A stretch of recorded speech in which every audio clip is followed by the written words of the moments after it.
Je sais que les fast-foods sont mauvais pour la santé. Les sodas, c'est cancérigène. Et dans la viande, il n'y a que du gras et des nerfs, ça se jette, ça, normalement. Et t'es au courant qu'il y a plein de sucre dedans. Et l'environnement qui a pensé... J'ai compris. Mais même en sachant tout ça, je mange quand même toujours des fast-foods. Et me juge pas derrière l'écran, je sais que tu dis sûrement la même chose.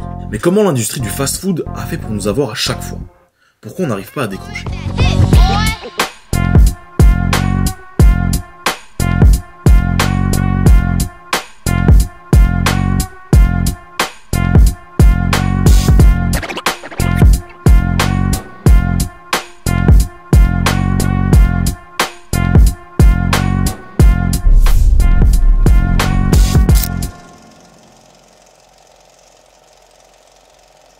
C'est plus un secret, mais les fast-foods sont clairement mauvais pour plusieurs aspects de notre santé. Ça contribue à l'obésité, au diabète de type 2, aux maladies cardiovasculaires, et il y a même des chercheurs australiens qui font un lien entre la bouffe des fast-foods et la dépression carrément. T'as peut-être déjà vu le film Super Size Me, un film qui a 20 ans, où un mec mange chez McDo 3 fois par jour pendant un mois, et à la fin, il est clairement mal en point. C'est super pauvre d'un point de vue nutriments. Ça veut dire qu'avec un seul menu, t'auras plein de calories, mais ton corps n'aura pas ce dont il a besoin pour bien fonctionner. Et t'auras sûrement encore faim après. Niveau environnement, ça contribue aux émissions de gaz à effet de serre, ça utilise plein d'eau, ça participe à la déforestation, et j'en passe. Mais malgré tout ça, les gens consomment de plus en plus de fast-food. D'après une étude de Comeo en Belgique, entre 2019 et 2023, la fréquentation des fast-foods a augmenté de 9,4% à 17,1%. Et en France, entre 2016 et 2022, c'est passé de 34% à 41%. Pour comprendre comment les fast-foods ont fait pour nous avoir et faire partie de notre quotidien, il faut faire un petit tour dans le passé. Et pour l'histoire du fast-food, j'aurais pu remonter jusqu'à l'Antiquité avec ce qu'on appelait les thermopolia, qui offraient des repas chauds à emporter à une clientèle plutôt modeste. Mais on va se concentrer sur le concept moderne des fast-foods qui a émergé aux États-Unis au début du XXe siècle.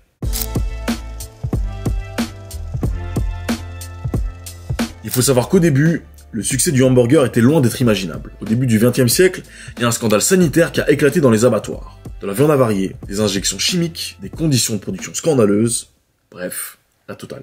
En gros, la viande de bœuf n'avait pas du tout la cote, au contraire même. Sauf qu'il y a une personne qui a réussi à en tirer profit, et cette personne, ce n'est autre que Walter Anderson, un cuisinier américain qui a littéralement créé le concept des hamburgers qu'on connaît aujourd'hui. La viande cuite sur le grill, entre deux pains buns et de la sauce. Accompagné de l'entrepreneur William Ingram, ils fondent en 1921 le White Castle. Et dans un contexte où le bœuf fait peur à tout le monde, ils vont mettre en place des stratégies pour améliorer leur image et quand même en faire manger aux gens. Et pour y arriver, l'entreprise a contrôlé toute la chaîne de production, a instauré des règles d'hygiène super strictes, et ils ont même ouvert les cuisines pour que les gens voient la préparation en direct. Après, comme l'a dit un grand sage, c'est pas parce que tu ouvres la porte des toilettes que ça puera moins la merde. Bon ok c'est faux, c'est moi qui viens de l'inventer, mais c'est stylé donc je la garde. Et pour faire plein de profits, Walter Anderson et William Ingram vont aussi proposer un menu unique avec des steaks carrés pour pouvoir utiliser tout l'espace du grill. Pas con du tout. Et quand ça fonctionne et que ça ramène du fric, ça inspire toutes les grandes enseignes qu'on connaît aujourd'hui. McDo en 1948, KFC en 1952, Burger King en 1954, Le Quick en 1971, et j'en passe. Et dans leurs histoires, ces enseignes ont mis en place plein de stratégies pour faciliter encore plus l'expérience de l'utilisateur. En 1948, les frères McDonald ont lancé une des plus grandes révolutions dans l'histoire du fast-food, le Speedy Service System.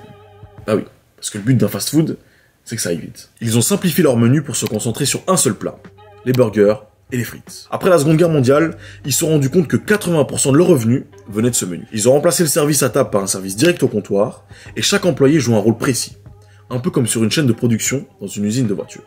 Et tout ça, ça a permis de réduire le temps de service à 30 secondes. Bon, maintenant qu'ils ont mis en place un système efficace, il faut le multiplier pour être présent dans un maximum d'endroits. Et c'est comme ça qu'entre 1954 et 1961, Ray Kroc a transformé l'enseigne McDonald's en une chaîne nationale grâce au modèle de la franchise. En gros, les gens payaient pour copier le même système super rapide et pouvoir réutiliser la marque. Et si aujourd'hui, ça semble logique de faire ça, à l'époque, c'était du génie. Et d'ailleurs, si l'histoire t'intéresse, il y a un film incroyable qui la raconte. J'ai un scoop pour vous. Jusqu'à il y a quelques jours, j'appelais le drive-in, le drive-in. Sauf qu'en fait, ce qu'on pense être le drive-in ne l'est pas. Oui, l'invention révolutionnaire du fast-food In-N-Out, créée en 1948, qui consiste à aller chercher sa commande en voiture à une borne, s'appelle en fait le drive-thru.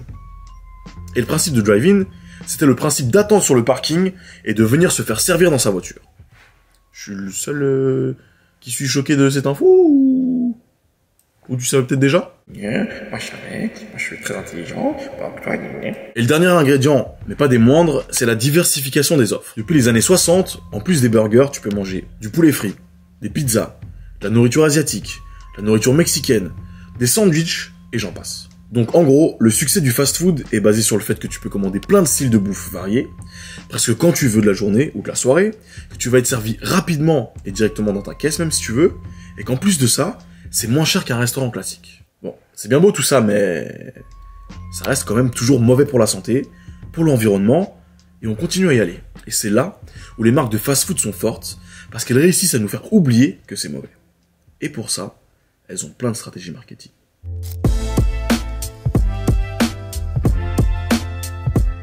Pour gagner le gros lot, tu sais qui il faut convaincre? Non, c'est pas les parents, même si c'est eux qui ont l'argent. L'industrie du fast-food a compris que c'est un espace familial, et pour avoir la famille, il faut viser les enfants. Ouais, et ça marche. Une étude de l'université du Michigan a montré que les enfants les plus exposés aux pubs de fast-food vont plus consommer des produits gras ou sucrés, contrairement à ceux qui regardaient uniquement des DVD. Oui, l'étude date. Où il n'y avait pas de publicité. Alors non seulement la pub fonctionne, mais aussi les menus enfants sur place, avec des jouets à collectionner. Et pour avoir toute la collection, il faut revenir, ouais. T'as tout compris. On peut aussi parler des applications mobiles qui facilitent les commandes et proposent des promos. Et en parlant de commandes, ils ont développé une technique qui te pousse à consommer qui s'appelle la vente incitative et croisée. Un terme un peu compliqué pour te demander, et avec ça, tu vas nous rajouter un petit dessert, non? Allez, mais prends des nuggets, t'as pris qu'un menu. T'es sérieux? Tu vas pas goûter le nouveau burger à seulement 1 €. Tu l'achètes ou quoi? Non, ça m'intéresse pas. Mais achète-la! Achète! Voilà, je suis déjà fan. C'est déjà ma partie préférée. Et c'est paradoxal, parce que les fast-food peuvent te proposer plein de choses en plus que ta commande initiale, mais en même temps, leurs menus tiennent sur une page pour faciliter ton choix. T'as d'office déjà dû aller au restaurant, lire un grand menu, et au final, choisir le plat que tu prends à chaque fois que tu y vas. Eh bien, avec les fast-food, t'as pas ce problème. Et ils le savent. Et ils savent aussi que l'utilisation des couleurs est hyper importante dans le marketing. Et même s'il faut le dire, McDonald's par exemple, a créé un département environnement et développement durable en 2005, leur changement de logo pour du vert en 2009 a été considéré par beaucoup de personnes comme du greenwashing. Une tentative pour faire oublier justement ce qu'il leur est reproché au niveau de l'environnement. Et en France carrément, ils ont voulu se dissocier de l'image américaine et montrer leur attachement aux producteurs locaux. Je suis aussi obligé de te parler des partenariats que les fast-food font. Typiquement, celui entre Kanye West et McDo. Ce qui est une dinguerie, hein. Ye, considéré comme une icône de la mode, qui se retrouve à réinventer les emballages de la marque, annoncé dans une pub qui a été virale. Ils ont cassé Internet. Ou encore avec des stars comme DJ Snake, Saweetie, ou même Mr V et Jack Harlow avec KFC. Et ça s'arrête pas là, parce que la première division française de football s'appelle la Ligue 1 McDonald's. Bon, après en Belgique on est la Jupiler Pro League, hein, c'est pas forcément mieux, mais t'as capté l'idée. Et niveau communication sur les réseaux, les fast-food ont tout compris et sont les premiers à surfer sur les trends. Ou encore, les légendaires clashs entre les marques. Tout ça, ça participe à donner une certaine hype aux enseignes de fast-food et ça permet d'oublier tout ce pourquoi on devrait éviter de trop en consommer. Que ce soit sur place ou en livraison, hein. Parce que c'est un vrai sujet ça, hein. Même plus besoin de se déplacer. La bouffe vient, toi. Et passé 22 heures, quand tu veux commander de la nourriture, t'auras le choix entre plein de fast-food, mais les légumes, t'oublies. Il y aura peut-être les sushis, mais comme l'a dit un grand sage, c'est pas parce qu'il y a de l'avocat et du saumon que c'est d'office bon pour la santé. Et c'est faux. C'est encore moi qui l'ai inventé, et elle est stylée, donc je la garde. Non mais par contre, sérieux, les sushis, c'est pas super sain pour la santé. Désolé.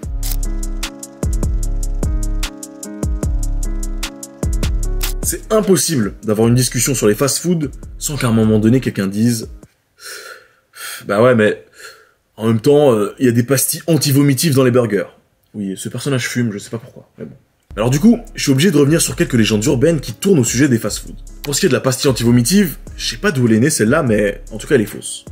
Parce que tu vois, ce rond blanc sur le pain du burger, bah ça n'a rien à voir en fait. C'est en rapport avec la cuisson. Pendant la fabrication du pain, une bulle d'air peut se former entre le moule et la pâte. Et la partie de la pâte en contact direct avec le moule va dorer, pendant que celle en contact avec la bulle d'air, non. Du coup, c'est ce qui crée ce cercle blanc sur le pain. Une autre légende très connue, qui moi perso m'a traumatisé, c'était que les nuggets étaient faits à base de poussins broyés. Ouais, t'as bien entendu. Et ça par contre, non je déconne, c'est toujours faux. Par contre, ce qui a prêté à confusion, c'est que jusqu'en 2022 en France, des millions de poussins étaient broyés chaque année pour réguler les poussins mâles, qui sont pas fertiles, et donc pas rentables pour les éleveurs. Heureusement, Depuis janvier 2023, c'est strictement interdit et les éleveurs risquent une grosse amende s'ils le font. Il y a aussi le fait que les fast-foods mettraient des substances spéciales pour qu'on soit accro à leur nourriture. Ça, c'est vrai et faux. Je m'explique. En fait, ce ne sont pas des substances spéciales, c'est du sucre et du gras. Et crois-moi, c'est largement suffisant pour rendre les gens accros. Quand on en mange, ça stimule l'hormone du plaisir et ça libère de la dopamine.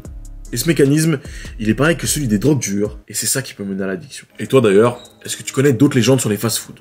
Dis-moi ça en commentaire.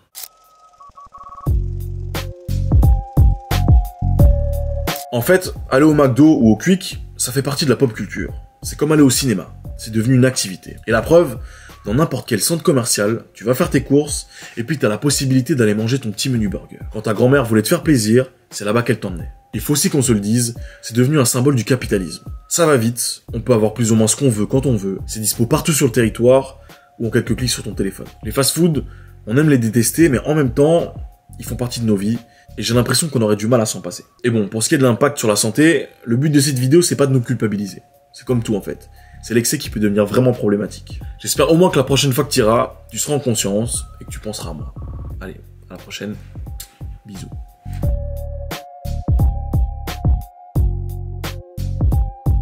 Ça filme là? Tu me mets dans le making of?